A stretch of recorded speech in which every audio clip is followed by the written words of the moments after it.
I'd like to welcome everybody to the Adam King Show. I am your host, Adam King, and I'm joined, as always, by my wonderful sidekick, Rock Breath. How you doing?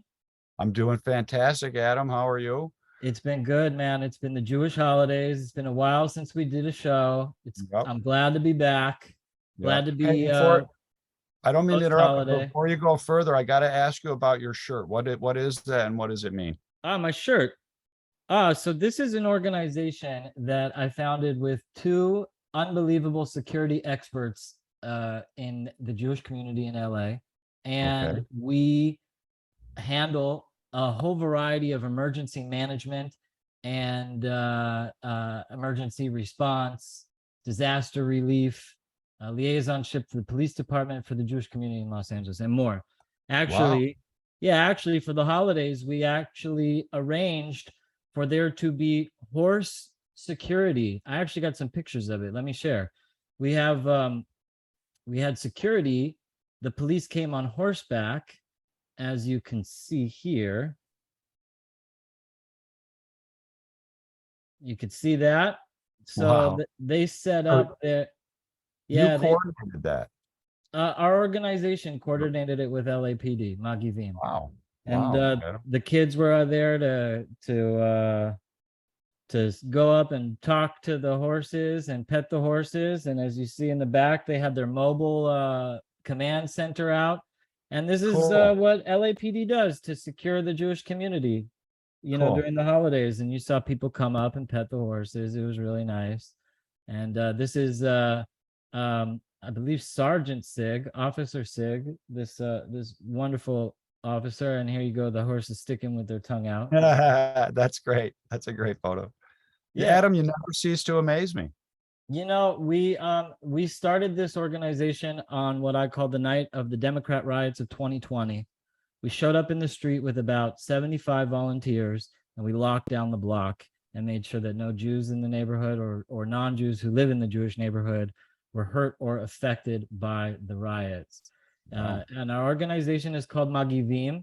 It actually means first responders in Hebrew, and you can go to our website and join us, get prepared, and Fantastic. make donations. Well, Help we'll have us to make a keep link to everybody that to safe. our website, Adam. We'll put that on our website as well. I think that's a great idea. I think that's Okay. a great idea. You got Anyways, it. without further ado, I want to get into our show because we got an awesome show scheduled today. But as always, before we get into our show, I got some funny as hell memes I got to go over with you. Hit me. Okay.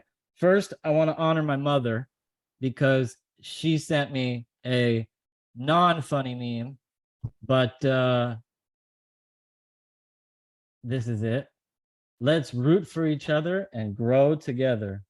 Uh, I like it. That's just yeah. some positivity. Here we go. Kramer, what's going on in there? And you could see Seinfeld look in and says, Hunter Biden is grooming kids, Jerry. That's great. It's a good one. Let's see Where what do you else find these? I get them all on the internet. You can see at the very bottom. This is forbidden memes. Forbidden memes. He's a real good one. Here we Okay. go. The real Mickey Mouse. Smoking a cigarette. Saudi Arabia. We're cutting back on oil production. Joe Biden. Russia. I love your sense of humor. It's funny, man. You got to make yourself laugh in these It dark is. times. It's funny. I This wouldn't one, have seen it. this one really hit me hard. The highest paid female athlete in the WNBA, $231,000 a year. The yearly salary for the Denver Nuggets mascot, $625,000. Adam, that's a joke. You're making that up. I don't know. This was going around the internet. It could be real. It could be fake. Maybe it's fake boy. news. I hope we don't get Might canceled have for opened this. up a can of worms here. You know what? I want to see comments in the thread. I want to see our fans prove or disprove this one. Yeah, for sure. This one, it has to be my favorite. I bet most Americans don't even know what this province is. In America, we don't care. That's funny. This one is great. Openly gay animals is one of the funniest Instagram memes there, Instagram feeds there are. The universe is experiencing itself, to get a little spiritual on you. God orchestrating everything from behind the scenes.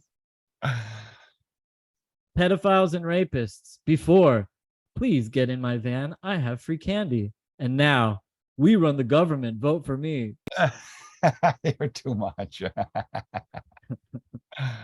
And that's all. That's great. I got to tell you a quick story. A friend of mine's renting an apartment. They had someone call. They have a dog and it's a Rottweiler. And they said they didn't want Rottweilers. This person claimed them to be racist. My friend is now racist because he doesn't want a Rottweiler in his apartment. So he's racist towards the dog. Okay. On that note, since you went, I'm gonna put a couple more memes because that was too funny. I'm sorry, I had to interrupt I'm for a gonna just second. do a couple more memes here on our audience because Yeah, this please, week please. this week the internet killed it. Need an abortion? Try the COVID vaccine. Oh no, that's terrible. In relation to Tulsi Gabbard leaving the Democratic Party, what's up with her World Economic Forum connections? Look at all these guys that they got. Klaus. Gavin Newsom, Dan Klaus is Crenshaw, dead. Justin Trudeau, Ivanka Trump, Emmanuel Macron, Mark Zuckerberg. They were all in the same graduating class. We're being set up. Yeah. That's great. Klaus is the teacher. I wonder if they could bring, this is really a harsh thing, and I'm gonna for sure receive backlash for this, and hopefully I do. They awarded the victims of some of the victims of the Sandy Hook, the Alex Jones was required to pay 120 million to one family from Sandy Hook.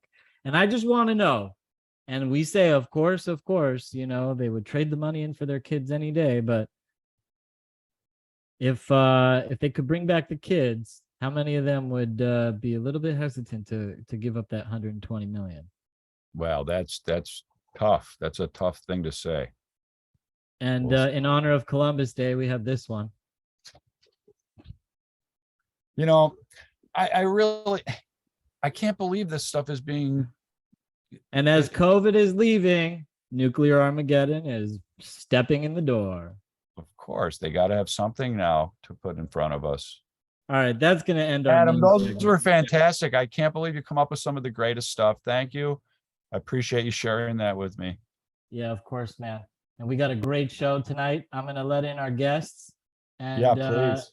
And Rock, you're going to be in the background, hopefully playing the videos. Right. Yep. So thank you. Thank you for all you do for the show. And I'll see you soon, my friend. My pleasure. Have a great show, Adam.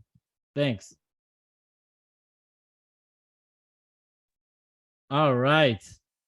And we have our guests, returning writer, comedian, genius, Zach Grashin, and first time on the show, one of my longtime friends and phenomenal actor, killing it on Netflix right now, Nigerian superstar, Chidi Adufo. Welcome to the show, guys. Hey, nice. Thanks for having me, man. Yeah, great to be back. Good to be back, right? It's good to be on a show. It's good to be putting material out there with some entertainment people who know what it's like to get the word out. So welcome, guys. I wanted to do a different show because so much of the shows that I do are always so political or hot. And I just want to do a show about art. So Chidi, you're blowing up on Netflix right now. When did it start for you? You're on you're going to land a lead role without a doubt, because you have backup roles in so many films that hit the top 10 charts on Netflix. It's inevitable. It is. I feel so. I feel that's part of the goal. And when did it start? I think when I met you, I was still playing basketball. You were a professional basketball player. Yeah, right? I played basketball. And for our audience, Chidi is he's a 6'7", am I right? 6'7". He is a small power forward, but he kicks ass in the power forward. And I'm not even going to tell the story. We're going to leave that for the record books between you and me. Yeah. So let's talk about Moscow, right? Yeah, exactly. That was the first, I think that was the first movie that I was in when I had to leave that basketball team to go to Moscow to shoot. And this was 2017, I believe. 2016, yeah. 2017. 2016, I think. Yeah. And listen, from then on, it's just it's been moving up from then, and I'm here now. Zach, we had a minor league professional basketball team that we ran for charity in this tournament called the Basketball Tournament on ESPN. And we owned a team in there, and Chidi was on the team. Yeah. That's cool. Nice. We had David Blue, we had Corey Reeder from the Clippers. No, Sam Clancy from the Clippers. Yeah. Corey Reeder was Clancy was on the 76ers. Corey Reeder was on the Clippers. These are like bench warmers, but they're like, these are bench warmers. They still run the game. Still get paid at least $3+ million. I know, right? I'll be a bench warmer in the NBA. Exactly. Any day. Exactly. Chidi, did you grow up in the UK? I was born in England. Yeah, and I lived there till I was about 5 years old, and moved to Nigeria with the family for 10 years. So I was in Nigeria from 5 to 15, and back in England, carried on my education, got a scholarship when I played basketball to come here. I went to college, UC Santa Barbara and Azusa Pacific. Nice. Yeah. You are the second person today that told me that they played sports at Azusa Pacific. Really? A guy, yeah. Wow. He played football. He played football there. You remember what year he graduated? No, but I can ask him. Did you guys compete over? You guys are competing over the the sorority houses together, right? Football team versus basketball team. Who can rake it in the most? Yeah. I mean, basketball and football. I mean, we were all cool with each other back in Azusa. When I first moved to America, they said there was always a competition with which team is the top. Is it the basketball players? Is it the football players? And when I got to Santa Barbara, they were like, "This is great for you, Chidi, because there's no football team." And I'm like, "What does that mean? I don't. In England, we don't care about this stuff. I don't know these things." Then I get to Azusa and, we're all cool. We're all friends. Fun Azusa Pacific fact. I was applying to potentially teach screenwriting there, and they make you sort of sign as a potential staff member that you kind of accept the revelation of Christ and that he's the Lord and Savior. And I was like tempted to sign, and you're allowed to put in note. And I was like to say like, well, I believe in one Lord and Savior for all people, and I'm happy to teach. I've taught in religious schools quite often, and I've taught in public schools about religious topics, and I can. And in the end, I didn't need to apply there, but it was interesting. I encountered that. And I was like, oh, that's kind of cool. Yeah. So those are all my Azusa Pacific facts for you today. Zach, I am just now recognizing your backdrop. That is epic. I'm gonna signal so much virtue. I found it way less offensive, more my style type of thing. First, that was still pertinent to your show. You know what I mean? Like, we could pretend that we're going to talk about art, but we're definitely going to dip into, I appreciate that. Yeah. So enough Azusa Pacific. Let's get into the art, guys, because that's why you're here. I got two really brilliant artists, different in film. Chidi, you're an actor. Wait, question. I have a question though. Yeah. I have a question. Go for it. Are you familiar, Adam, with the fact that the rabbis or the rabbinate recently came out and said that the Igbo people from Nigeria are part of the lost tribe of this Israel. I did know. Know. So I don't know if all Nigerians. So then my question, no, they're not. So my question to Chidi was, because I've known, I don't know, a few. Did you just bagel Chidi? I don't know. I only learned what that term was so recently. Chidi, bagling is like when two Jews are out and about, and they see one guy sees that another one is Jewish, and he's like, "Hey, so you like matzo ball soup?" or something like that. Like, are you Igbo? I'm Igbo. Yeah, I am. There you go. See. Shout out to Nigeria. Okay. I love Davido, man. He is one of the best Nigerian. Davido, yeah, he's nice. He's Yoruba though, but he's very good at what he does. He's Nigerian, right? Yeah, but Yoruba. Money follow you. Yoruba, yeah. Money follow you. Got him. 'Cause I'm in love with you. Hey. Are you done talking? Hey, baby, are you done talking? Yeah. Hey. Are you done talking? Hey, baby, are you done talking? Yeah. I didn't realize it was that kind of a show. It's about art, man. I'm telling you. I know, art, man. For real. I But may that or would be may a have- show. I would have DeVito on the show in a second, man. That would The be video's nice. Woo! If you can, Nice one. you should. woo. All right. What were you There's gonna actually say? some. There's actually Go some ahead. really. No, I was. There's it speaking wasn't of so Nigeria, I relevant. appreciate you, Zach, bringing that up because Nigeria actually has a thriving film market. There, Listen, let me not speak. Let me start speaking on Nigeria because I want to Please. do some stuff in Nigeria. You know, the thing is that Nigeria. So you know, number one leading market is Hollywood. We know that, and I think Right. number two was Bollywood, but now Nollywood is actually number two. right. So the And Nigerian I've market- seen some pretty dope films from Nigeria. Yeah, bro, there's a bunch of them on Netflix. That's the thing. And the thing is that once you start watching one, you know how the algorithm just Yeah. keeps showing you a bunch more. For What's the example, there's best? one you should watch called King of Boys. King of Massive Boys? movie. Yeah, King of Boys. It's King a of long movie, Boys. 3-hour movie, but it's so freaking good. I will watch Nice. that. Yeah. The production is great. Everything is great. I was like, this is like an American movie. Amazing. You know? Nice. Yeah, I Alright, love Chidi, to we'll- So do you Well, have any play we'll write going on one. in Nigeria? play. Yeah, like do you get like hit up for roles and stuff? Because you got like this whole. I mean, you could do so many roles with your British accent in Nigeria, with your Yeah, American my Nigerian experience. There's accent so and- much you could play there. Yeah, it's I've been hit up a few times, but it's you know, small projects, nothing major like the Not ones yet. I've seen. Yeah, not yet. Not So yet. little small projects, yeah. And Zach, did you see Narcos Saints? I have not yet. That was Chidi's Um, latest that he was in. He was the yeah. bodyguard for the main evil guy. yeah. And the highlight is this epic fight scene at the end where Chidi actually gets killed. But Whoa, he whoa, puts up why a are good you he puts up a spoiling? good fight against a Spoiled it. 5'8" Asian guy. Right. Adam just gave it away. Oh no! It's- What? the thing You're is gonna that, be the main you know, character I of the guess- show. Here, The good while thing you do about that, it let is- me, Chidi, let me tell you everybody who dies in the movie that I made before you watch it, okay? Exactly. But it's a 6-part series, and Jeez. you know it happens right at the Okay. end of episode 6. So Okay. you know, Okay. Yeah. Well, no, I mean, no, definitely, I'm excited, and I've had a few Nigerian friends and romantic friends where honestly they've been the most Jewish-like people, but I didn't know so much about the film market, and that's pretty interesting. I have a real cool story Is that this would gonna be become one of those things that the Jews own the film industry now because the because they're Nigerians are actually Nigerian. Jews? they build Hollywood.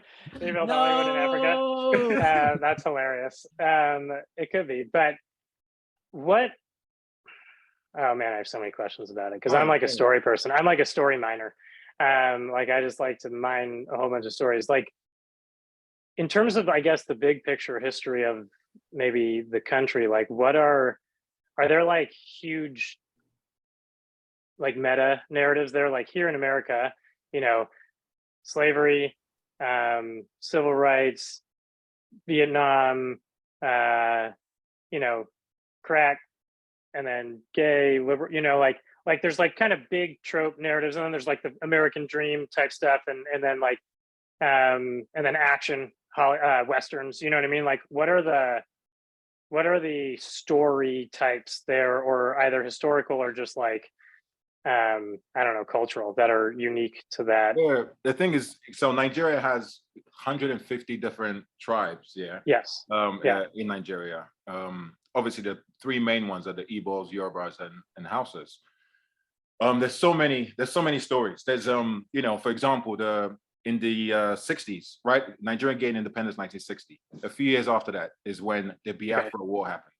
The Biafra War, where you know the Igbos were being ostracized and they were killing a bunch of Igbos. So a bunch of Igbos fled Nigeria to go to England, which is part of the reason why my parents met in England and got married in England, because it was during the times they were running away from Nigeria. So you know, that's one story. It was a big tribal war. You know, they were killing a bunch of Igbos and taking all their money and everything. So a bunch of them fled, which is why there's a lot more Igbos than any other Nigerian tribe in England. Okay, interesting. Yeah. Okay. Yeah. That's kind of okay. So it's like 1960. Yeah. Is like a big turning point. Sorry. Yeah. I used to hang with this crew. Let us go. I used to hang with these crew in New York. They called themselves the Biafra Boys. Oh. They were interesting. Yeah. I had a couple incarnations. Guys, this dog will not stop walking on the camera. She just wants to say what's up. You could say what's up to the world. I'm gonna say this is Mademoiselle. Hey, She is just mademoiselle. all up on my lap while I'm filming. So you got your 5 minutes Okay. of fame. Now go over there. I got more questions. Chidi, what if you had, now this is more about you though. If you had what's the dream? Like what's the, I know this is not necessarily like a podcast thing, but I'm just curious because we're meeting for the first time in this. I would talk to probably anybody. Like I looked at your IMDb. Like I said, I saw The Gentleman. Like I was excited because I really like Lock, Stock, and Two Smoking Barrels and Snatch. Those were like amazing, and I've loved movies my whole life. Like this is it's the only reason I would ever live in LA. But you've done some really cool stuff, and what, like, I don't know, what's the dream? What's the end goal? Or not necessarily end goal. Like what is Well, are you before you already get into living it? that, before you get answer that question, why we covered Narcos Saints, The Gentleman. Give us a list of like your top movies that you did, and then let's play a clip from The Gentleman, Oh yeah. and then we'll get into that question so that we set the mood right of where Chidi Adufo wants to take his career. Okay. Well, the top movies. Well, Gentleman is obviously a great one. I actually With, really like Blood Red Sky. McConaughey. Blood Red Sky. I mean, Gentleman was with McConaughey. What was that like being with McConaughey on set? It was good. I didn't meet him much. I met McConaughey twice. Because in the movie, y'all seemed really close. I spent more time with Charlie Hunnam than anyone else. So I met McConaughey twice. He was a cool guy. He was very, on point with his work, very focused. Charlie Hunnam was cool as hell. We spent a lot of time together because we had a lot of scenes together. So I spent quite a few weeks with Charlie than anyone else. Met Hugh Grant twice as well. Was he pregnant? He was amazing in it. Was he pregnant? Hugh Grant? Just kidding. You guys remember that movie where he was the first trans male to get pregnant? Yeah. So yeah, it was great, man. It was great working with them. The thing is that I just got called a couple of days ago about the Gentleman TV series. So they're gonna make a series. Yeah, they're making a series. I believe it's Amazon. There's planning on. It's gonna be on Amazon distribution. Listen, I thought that was one of the best weed movies I've ever seen. Yeah. Yeah, it was so cool. Better than How High or. It was so different because it was like European royalty and growing weed under your castle. Like I went to college, everybody grew weed in their closet, and here these dudes are making a fortune growing weed underneath their castles. Yeah. It was like it set a really cool backdrop for a really phenomenal production. And Zach, as a director, I'm sure that's the type of shit that you just eat up. Oh, I loved it. Also, it was my favorite Hugh Grant movie for sure. I was impressed with Hugh Grant as well. I was like, Hugh Grant. I know he like, Rock was telling you, and I agree with him. I love people who say a lot, like not having to say a lot. But when someone who's kind of used to being like the pretty boy can kind of like bring themselves down and just be totally like, yeah, he was really, I was like, damn, he, because I'm normally not into it, and he freaking nailed it. That's why I that was a big reason why I liked it. Yeah, it was good. It was a return to Guy Ritchie, and it was cool I'm sure for you, I'm guessing, to be a part of it. It was like, I'm gonna play a scene from that movie. Hold on, let's get play this. Play it.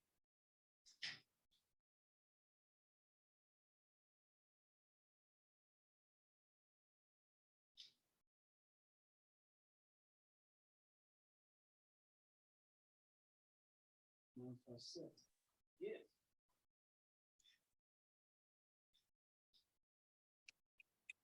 What happens to a little smoke and a poke across the wine? Starry light, candles around back, big finger and misses. Was going with big glass and stuff. That's worse. Funny. You hop over with the things, please. Income.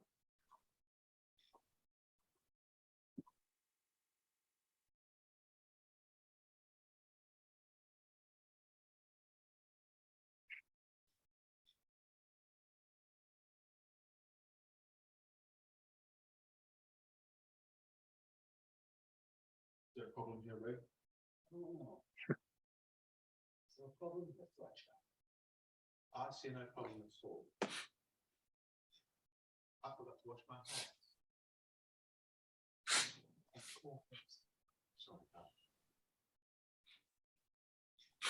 Sorry, Sorry. Gov. I love it. Sorry, Gav.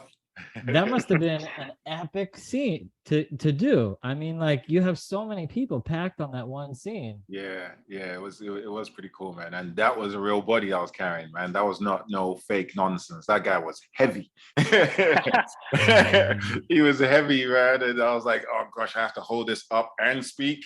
You know, I was like, That's oh. why they cast you just for that role, because they knew you could handle it. Oh, But actually, The Gentleman, I think, was one of the coolest because I did not know you were in that movie. And I saw Matthew McConaughey in some British pot movie, and as a habitual pot smoker, I was all in. And here my boy Chidi's up on the screen, like in every scene, and it just made the movie classic and timeless for me. Nice, I appreciate that, man. Do you live in LA now, Chidi? Yeah, I live in LA. Yeah. Oh, cool. Yeah. What about you in LA as well? I am in LA. Okay, nice. Live and die in LA. I see. I haven't seen your work, Zach, but I tried to watch a bit of the trailer and I've seen the pictures. You know, I was like, that should be me in the front cover, you know, being a bad. Should be. Well, It should be. we got what to talk about, but not necessarily on this show. But yeah, no, this is cool. You know, since Chidi brought it up, let's play Zach's trailer. Let's play Zach made a movie called Knife Corp. You want to give us a little background about your movie before I play the trailer, Zach? Let's play the trailer and then we'll talk about the movie. Okay. There you I'm go. more that way. Okay. I want it that way. All right, here we go, guys. Thank you, Chidi. Ain't nothing. Okay. We don't sell knives. We sell ourselves. Like, now, when I look out at this group, recent high school graduates from 11th graders who just got the mission, can I help you with something? When I hold up this potato corner box in front of me, what's the first thing you see? A knife. Okay. But what specifically? A virgin holding a knife. I see salespeople and saleswomen, of course. I see business owners. I see entrepreneurs. I see the future leaders of this generation. I'm just gonna knock on the door and calmly explain the situation and ask for an eyes back. Worst I can have. In my experience, you possibly get stabbed.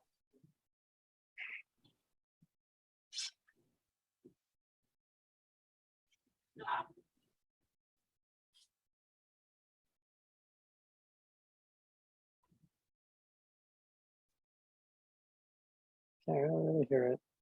Yeah, I can't hear it. Sound cut out. Deal.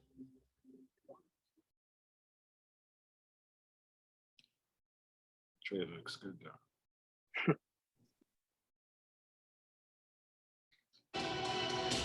Nope. Now we can really hear it. Nice. Finally. Hey, Zach, this is impressive, man. Oh yeah. Real quick, never feel unsafe. You.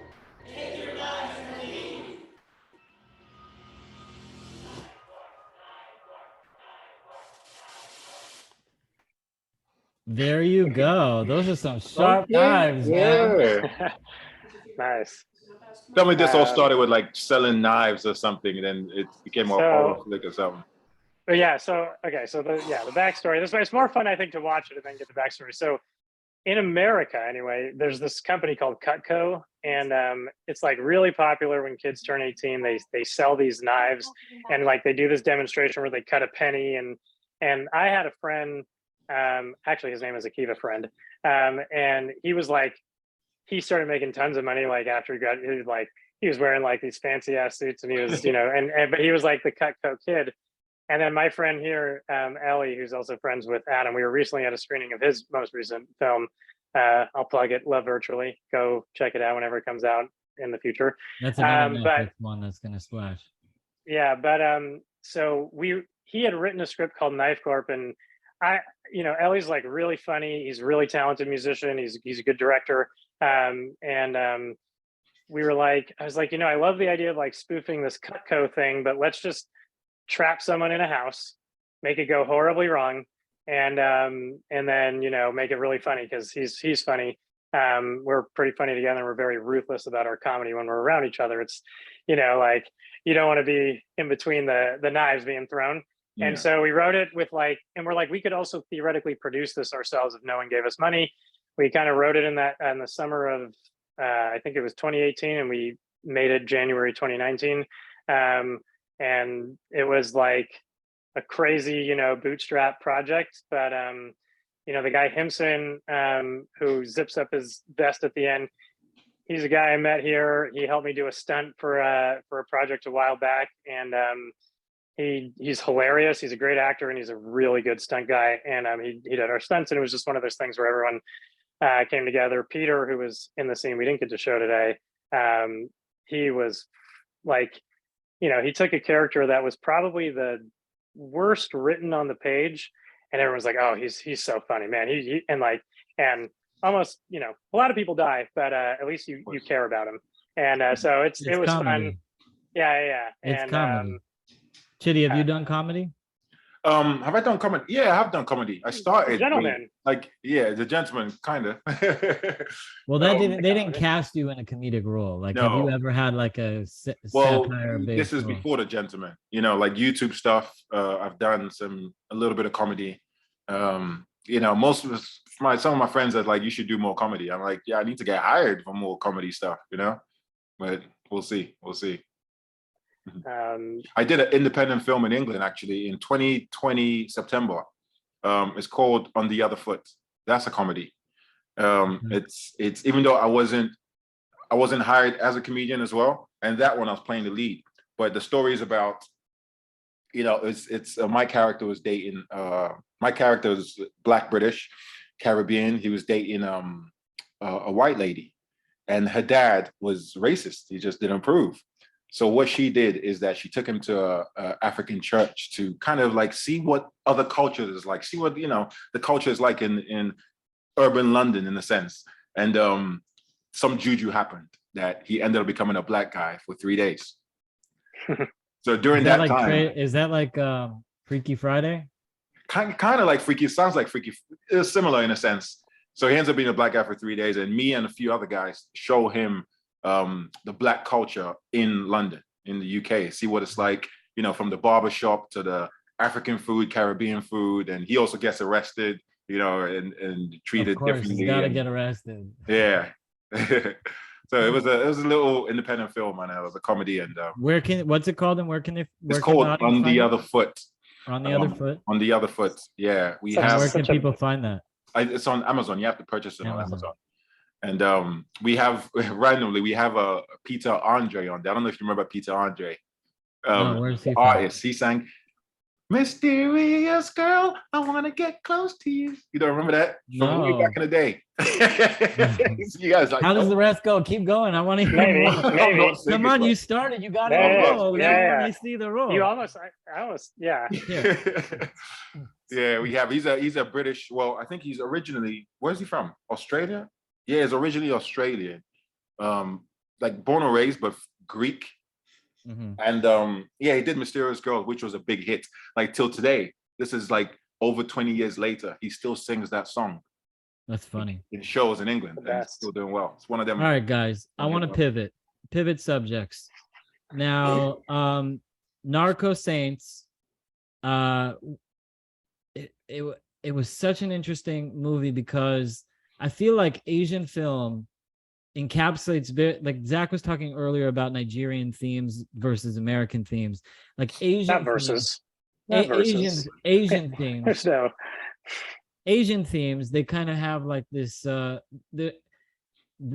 certain film directing, I don't know how you'd call it, but style. It's a certain style, and Narcos Saints reminded me of an Akira Kurosawa film. Now, I don't know if you guys know Akira Kurosawa, the legendary Asian filmmaker. Japanese. Yeah, Japanese. Yeah, Asian. Generalizing Asian. I could say some pretty racy things. Oh, but no. Generalized things. in the words of Hillary Clinton. I'm just kidding. No, well, but specifically, his movies were extremely Japanese-ish. But Japanese-ish. they were iconic, and I felt that Narcos Saints kind of had that same. You had your protagonist. Is it like a Western style? It is kind of like a Western style. Not a Western, but it's like there's the protagonist is like a really good human being who gets caught up in like a disastrous situation and then ends up. And it's funny because he's in like every single fight scene and he's always wearing his glasses, and I'm like, yeah. And the funny thing is that it's a true story. Well, that's a true story. Yeah, it's a true story, bro. Wow. It's a true story. Do you know what I mean? And the thing is that the original guy, he's still alive till today. He came back home to his family and told the story, and nobody believed him. And did he get any money from the film? He sold the film for 50 grand. He sold the story for 50 grand. That film got sold for 50 grand. No, the rights to the story. Millions. The rights to the story, and the budget for the series was $34 million. That's stupid. That's Hollywood, baby. Yeah, that's Hollywood, man. That's the business. What's your favorite scene in the movie?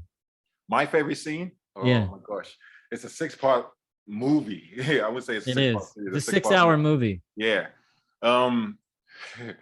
I really liked my fight scene. I was actually glad when I got to it. I was like, yes, let me whip some ass now. It was really cool watching your Instagram while you guys were filming. Yeah, you were posting I did the behind the scenes, innit? I liked it. Yeah. What was it like to be in those houses, though? Those houses it was really filmed in. Well, where did you do the filming? It was a set. So it wasn't fake. They built those houses. They literally built them right there and there. Even Chinatown. You see Chinatown. That Chinatown was built.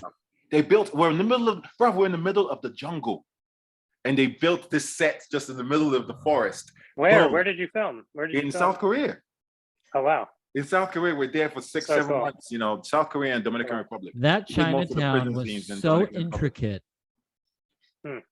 That was such an intricate set. Details, bro. I walked around Chinatown when it was empty and deserted, and I was like, it's one street of just like everything is built in the front, and of course the back is empty. There's nothing in the back. The whole crazy. Is packed. Like you should see it, Zach. It was beautiful. The set I'm gonna watch. It wasn't that I wasn't trying to watch or something. No, it's fine, Bob. It's fine. It's not. No, but. I'm not calling you out. Like if Zach, I want to watch it for sure, and especially it's to Adam's point earlier. It's so fun to watch something when you know someone who was involved, like when you know a writer or an actor. It's like it makes everything. But here, I found a picture of the Chinatown. How cool is Seoul, by the way? The town, like the city. Nice. Seoul is like. Have you been to Seoul? Guys, I want to time out. Look at this. Look at this. Such a cool city. Look at this scene. Such a cool city. This is Chinatown. This is the only picture I can see. Chidi, you say they built this that's someone's house.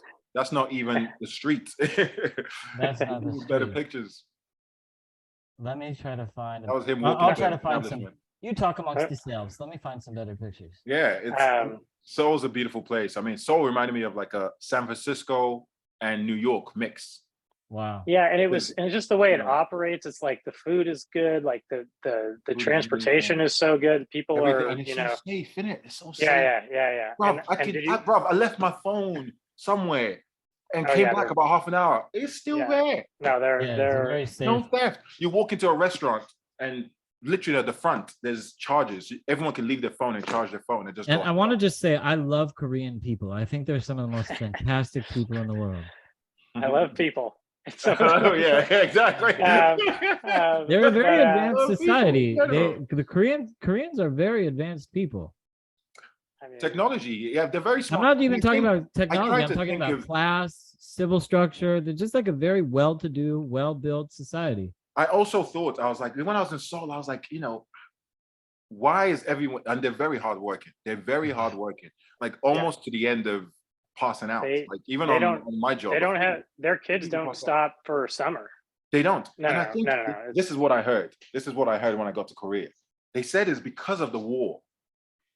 Yeah. Because the war that happened, and they had to rebuild quick. So they were like, boom, rebuild. It's like, you know, they work their asses off, they drink, and everyone's on the heavy vitamins. Everyone's on heavy vitamins. They're all on, Next they're all day. on Gangnam style over there. For real. But for real, them Koreans are hardworking, man. I've never seen any group of people as hardworking as Koreans, and it was impressive to see. At the same time, it was. What is their film industry like? Amazed. They're talking about the biggest emergent. I mean, he won the. I mean, I forget his name. Yeah, Parasite won, but he made Snowpiercer. He made a lot of good films, and their shows are the biggest shows probably in the world right now. Have you Like seen Squid Kingdom? Game. I haven't, but Kingdom, my best there's a friend series and watches a all movie. this stuff. Yeah, Yeah, watch the okay. series, man. It's. Yeah, okay. I don't want to compare it to Walking Dead, but it's really good. It's impressive. It's not Shots even just, fired. Shots fired, Chidi. Shots because fired. it's a zombie movie, so I didn't want to compare. But No, yeah. honestly, I preferred Kingdom. Yeah. Well, a lot of the horror type genre, Japan and Korea, like America steals it. You know what I mean? Like The Ring and like exactly, The Ring and what's it, Shutter? and, Remember Shutter? Oh yeah. Yeah. Their storytelling.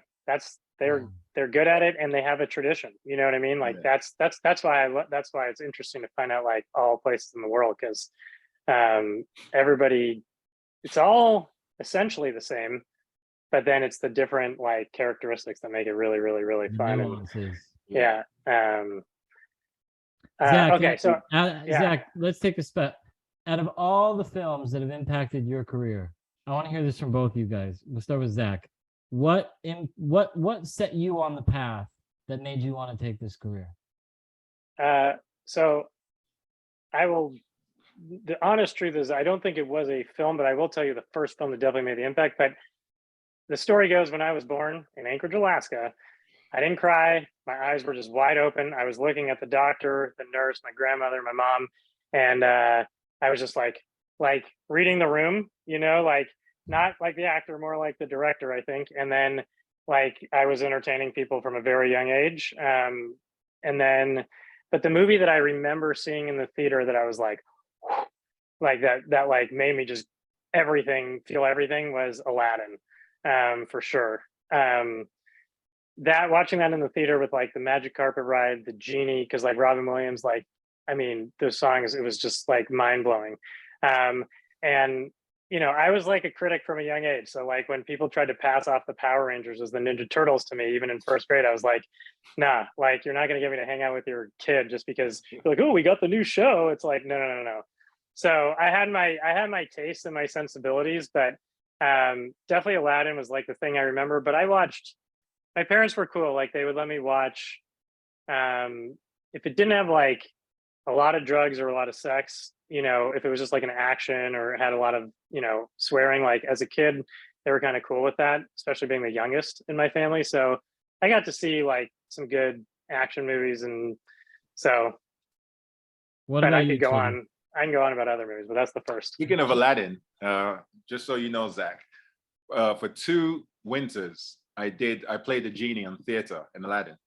Nice. Interesting. So you have a theater background also. Yeah, I was the genie in Aladdin in Middlesbrough in England, Yorkshire, and in Manchester as well. So that was sweet. Taking your place with Robin Williams and Willie Smith. I wasn't doing much singing though, you know. Yeah, my singing is But which movie impacted What impacted you? First of all, what set you on this path to become an actor? What on the path? What movies and work inspired you to become better and to really concentrate? I remember when you left, you know, I'll tell the story. We actually had Chidi flew out and had to choose between pro basketball with us and because I was actually on the team, by the way, guys. I had 1 season as a professional basketball player. Just saying, I own the team. I put myself on the roster, bucket list item, but we were professional athletes. So he actually left our team to go do this first movie in Moscow, you know, like comes with sacrifice, you know. So like what was it that kept you inspired, kept you going, made you know that this was your path that you had to take? Well, one is that I was getting old for basketball. So even the time you met me, I think I was in my early 30s, and it was like, okay, I need to find another career since I know this is not going to be forever. I've been inspired with acting from childhood. I loved action movies. You know, I grew up. There's 6 kids, and six. I've got 5 other siblings. I'm the youngest boy. So me and my brothers always used to play fight. We always used to wrestle. Action movies, from the Chuck Norris movies to Steven Seagal and Van Damme. I was a big fan. So I always wanted to do action stuff. I remember when I was a kid, I said, when I grow up, I'm going to be an action man. That's just all it was. I'm just going to be an action man, whatever that. Well, you grew up to be the right fit for an action man, my friend. I gotta say. Yeah. I actually could see that. I feel like a lot of Nigerian young boys, they want to be action man. Action man, exactly. With the typical Nigerian accent. Yeah, hey, action man. I am the action man. Listen, Chidi, once I get, I hang out with a lot of listen, once I get a superhero role as a lead, it's over, bro. It's over. No, That's Chidi, we're gonna make it happen. We're gonna make it happen. I got no doubt. I mean, you're already making it happen. I think we both are, but we're gonna. I already got. I don't know if it's specifically Nigerian, but I got a dope ass story already. But before you go there, I want him to finish Yeah. up. What was the movie one movie that really impacted Yeah, give you? us the movie. Well, the movie that really inspired. Well, listen, which one really inspired me? This thing is the old action movies that are good inspired me. Enter the Dragon was one of them from back in the day because of the action and because of the drama as well. Bruce Lee was just kicking ass everywhere, and I was I wanted to learn to fight. I did a bit of karate when I was a kid. I wrestled with my brothers. So I'll say for now, from when I was a kid, the Dragon inspired me. And as an adult, there's more kind of deeper Denzel movies. Like John Q was a great movie. I loved Denzel in John Q. And so his acting really does inspire me to dig deeper within myself. Whereas the fun, entertaining action stuff just allows me to be more athletic. I'll tell you, my favorite Denzel movie is American Gangster, hands down. American Gangster. That's one of the greatest. Listen, what about a man? What's the one? Man on Fire. Oh yeah, well he because that was like all right, Denzel's just here to kick ass, and I love a movie that knows what it's meant to be, and Denzel's always going to bring a good performance because he's Denzel Washington. You know what I like? Especially what's his name was talking about. Rock was talking about how it's good acting the silent ones. And when Denzel does those where he doesn't talk much, Denzel's done it, and so did Matt Damon in Born Identity. He didn't talk much. Everything is just moving, just acting, and everything's in the face. He's not really talking much, but he's acting. I love those. I gotta make a shout out because we're talking action movies, and Adam was drawing that huge swath across all Asian film. But I think perhaps the best action movie of the last, I don't know, I don't remember when it came out, but I want to say like last 10, 15 years was this, I think it was Malaysian film or Indonesian called The Raid Redemption. Did you see that one? Did I? Dude, that movie was... listen, I try to think, I was like, how did they do this?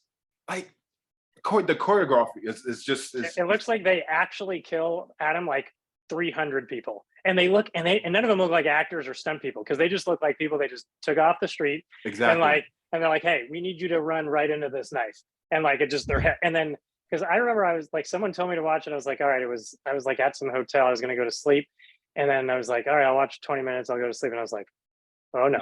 You're hooked. Not for this movie. Oh man. What's it called? Yeah. The Raid. The Raid. There's a part 1, 2, and 3. Okay. The Raid I gotta see. What was the Nigerian film that I gotta see?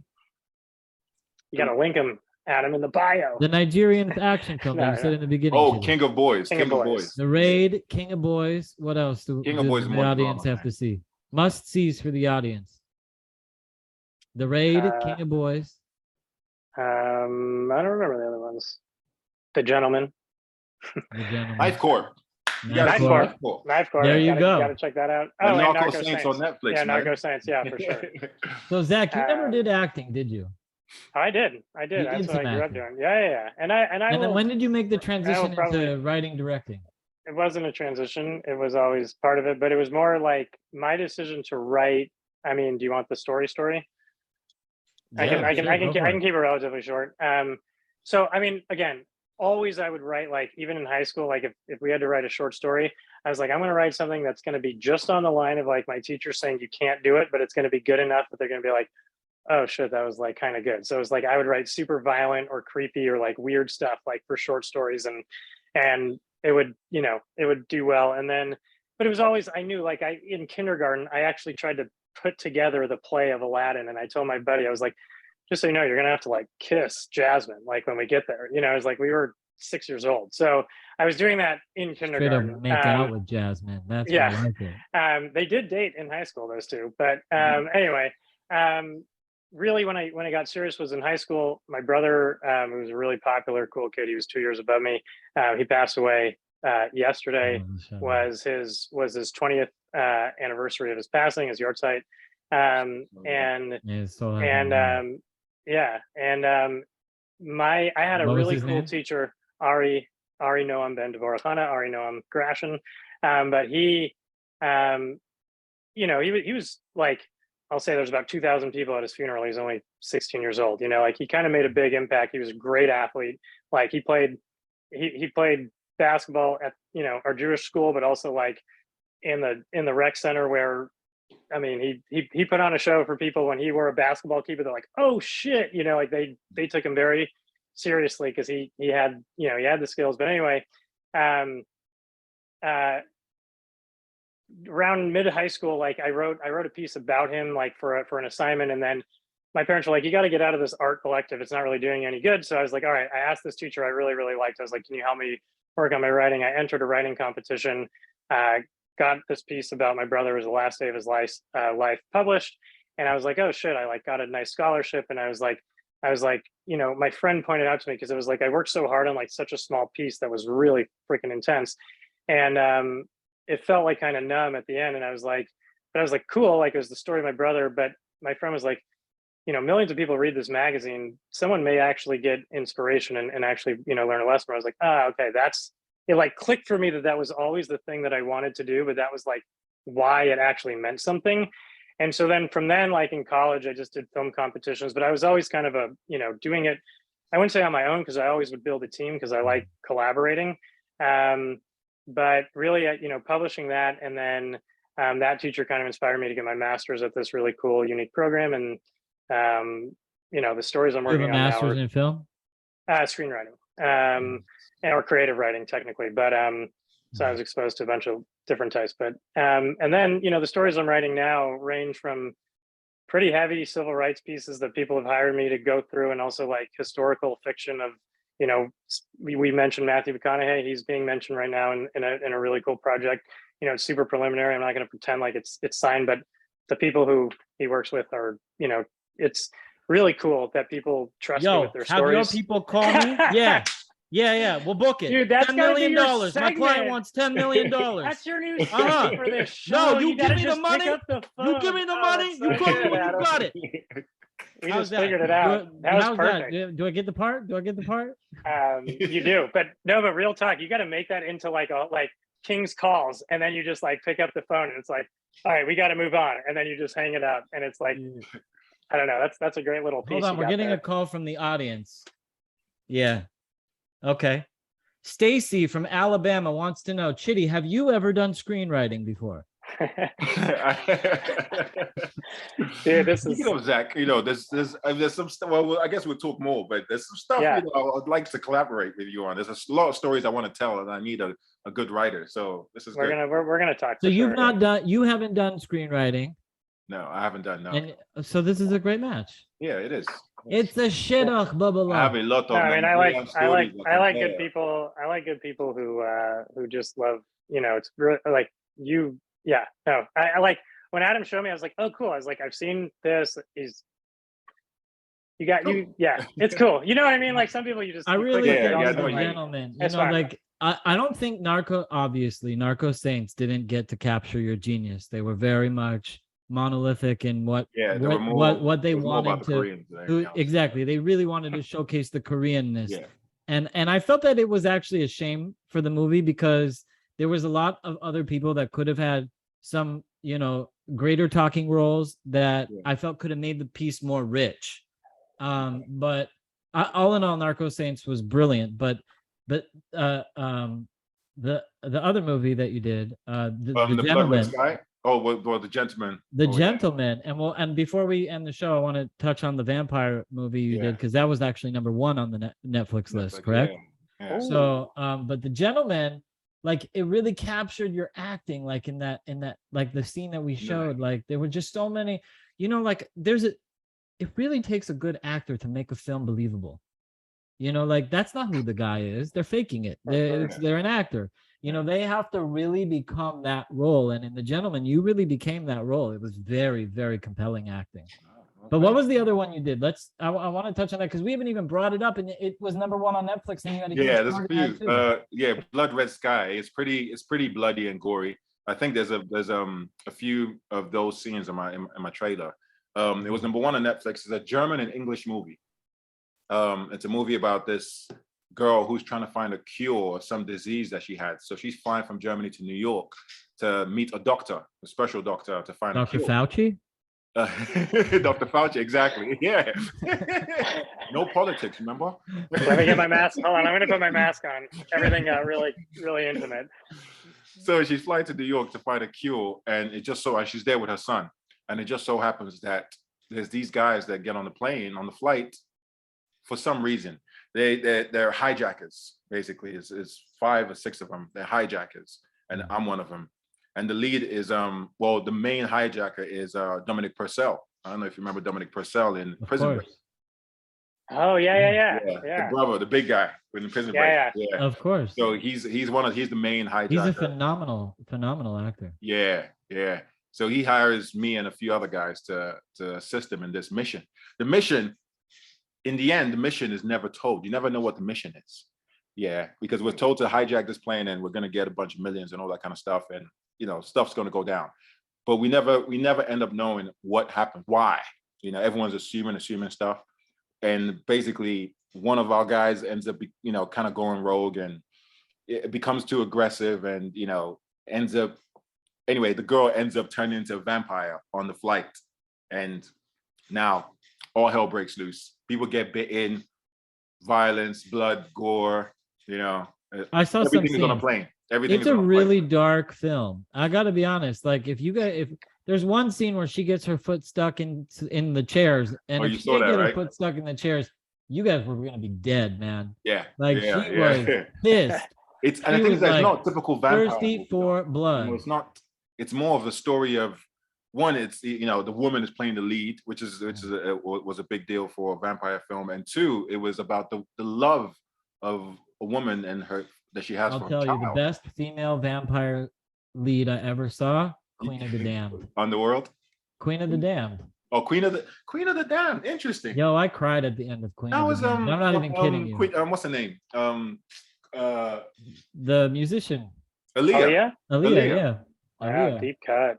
Yeah. Aaliyah, and I'm telling you, the reason I loved Queen of the Damned was because it was like they got to live forever and have love forever. It was like you see vampire films and it's always like so brutal, and the vampires are like cast as these evil people, but Queen of the Damned, like, it hit me. Underworld. It hit me. It hit me. I mean, it was like vampires need love too, They do. So that's what Blood Red Sky is about. It's still on Netflix now. It's a good film. So you've had, how many films have hit top 10 on Netflix? How many films have hit number 1 on Netflix? That I've been on? Yeah. Blood Red Sky is the only film that has hit number 1 for me. Or shows. On Netflix. Film or shows. Narcos Saints hit number 3 in US Netflix, but it hit number 1 everywhere else, like in the whole of Asia and Eastern Europe. It was number 1. If America wasn't a racist country, it would have been number 1. Yeah. So those. And then what about The Gentleman? Oh, The Gentleman as well. I forgot. Yeah, Gentleman's been that hit number 1, right? That had to have hit number 1. That did not hit number 1? It did. It hit number 1. Yeah, it did. It was big. Yeah. So how long was that on number 1 for? The thing is that The Gentleman, if you notice, The Gentleman is done by Miramax and STX. So it went straight to the theaters. Yeah. Mhm. Then I think it goes on Amazon after that. Then it goes on Netflix. So it just got on Netflix last winter. Cool. Wow. So even though it came out 2020, it got on Netflix last winter, and it became #1 on Netflix last winter. Yeah. You know what I mean? That's In great. England and in America. So, So, you know, in the last segment, I want to just like, this is really great. I just wanted to ask you, like, because you worked through COVID, you had the whole, you know, you were very active during COVID. Rob, the last 2 years. I was You've busy. been I'm on not even gonna lie. During fire. COVID, I was And busy. the future is bright with Chidi Adufo. But like, what was it like working on sets during COVID? Like, because I know the film industry was very, very arms up. It was they were very strict. Yeah, and I think they were strict not really because of us as human beings, but more of finances, because no one wants to get sued and all that kind of stuff, and Yeah. insurance. So on Blood Red Sky, the Netflix movie, we were the first group of people to start filming. Because I think when we were filming Blood Red Sky, they said there's only 2 other productions in the whole world that are filming right now. Wow. We are one of them. You know, What so was we the were other, do guinea you know? pigs per se. This was June 2020. Wow. June 2020. You know, this is Wow. Wow. the lockdown was in March, April, May. Damn. Pioneering stuff. So yeah, so it was pretty strict. We filmed in Czech Republic in Prague, and we were there for 2.5 months filming. And Out of all the countries you filmed in, what is your favorite? Favorite country So- that you got to walk around and tell cute girls, hey, I'm filming a movie here. there was never one of those, but I think South Korea, because South Korea I spent the longest time there. 6 months is a long time. It is a long Yeah. time. So I kind of got accustomed to the lifestyle, and I stood out like a sore thumb, of course. 6'7" black guy, you know. You know. I mean, I stand out there and I'm not 6'7", and yeah, yeah, exactly. yeah. So South Korea, Prague was really, really nice. I liked Prague. Mhm. Prague is the culture is so rich, and the history is What did so you there. film in Prague? Pardon? What did you film in Prague? Blood Red Sky. We filmed Blood Blood Red Red Sky. Sky in Prague. Yeah, and because its history was still there. You know, they never really went, like, the war was never there. That was the middle ground for, you know, the East and West fighting. So their history, all the bridges, the castles have been there for time. Whereas, you know, England has been bombed. You know, all these other countries have been bombed, but Czech Republic hadn't. So these artifacts, these castles, buildings, the architecture is just so beautiful and unique. So I enjoyed exploring Prague during the time I was there, even though it was still COVID heavy. That's very cool. Yeah, South Africa was another good place. I mean, there's many places, man. Vietnam, I went to Vietnam, you know. The real question I have is, where are you and Zach gonna film your movie together? Exactly, Zach, what's up, man? When you go, give me the lead part, bro.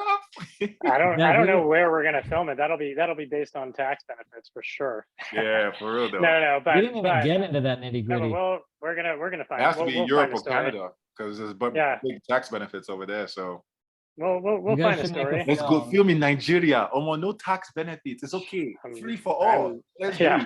do it. I'm Biafra down. Boys United. Definitely down for that. All right, well, let's end this call. We'll make a movie. No, I'm just This kidding. was well, it's that simple. Listen, I'm gonna start bringing all sorts of people making matches on the show. Let's see if I can get some real estate projects done. This was easy. Nice. On that note, I'm gonna end it up, guys. I want to thank you so much. Usually I play a song as we go out. I forgot to prepare one.